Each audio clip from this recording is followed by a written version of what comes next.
பாரதி ராஜாவின் வெற்றி ரகசியம். தமிழ் சினிமாவின் வரலாற்றில் மறக்க முடியாத கூட்டணிகளில் ஒன்று பாரதி ராஜா இளையராஜா கூட்டணி. அதுவே அவரது வெற்றியின் ரகசியம் என்று சொல்லலாம். கிராமத்து மாலை நேரங்கள், வயல்வெளிகள், காதல் காட்சிகள், பிரிவின் வலி என்று பாரதி ராஜா காட்சியமைத்த எல்லாவற்றையும் இளையராஜாவின் இசை உயிர்ப்பித்தது. செந்தூரப் பூவே, பூங்காற்று திரும்புமா, அந்திமழை, ராசாத்தி ஒன்ன போன்ற பல பாடல்கள் வெறும் திரைப்பட பாடல்களாக அல்லாமல் தமிழ் மக்களின் நினைவுகளில் வாழும் கலாச்சார சின்னங்களாக மாறின. பாரதி ராஜாவின் காட்சியமைப்புக்கும் இளையராஜாவின் இசையமைப்புக்கும் இடையே இருந்த ஒத்திசைவு தமிழ் சினிமாவின் பொற்காலத்தை உருவாக்கிய முக்கிய காரணிகளில் ஒன்றாக கருதப்படுகிறது. மேலும் பாரதி ராஜாவை வெறும் காதல் திரைப்பட இயக்குனராக மட்டுமே கருதிவிட முடியாது.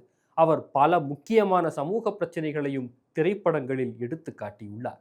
வேதம் புதிது, சாதி ஆதிக்கம், மத வேறுபாடு, சமூக அநீதி ஆகியவற்றை கடுமையாக விமர்சித்த திரைப்படமாக வெளியானது. இந்த படம் வெளியான போது பெரும் விவாதங்களையும் ஏற்படுத்தியது. கருத்தம்மா, பெண் சிசு கொலை என்ற கொடூரமான சமூக பிரச்சனையை மையமாக கொண்டு உருவாக்கப்பட்டு தமிழ்நாட்டின் பல பகுதிகளில் நிலவிய இந்த பிரச்சனையை தேசிய அளவிலான விவாதமாக மாற்றியது.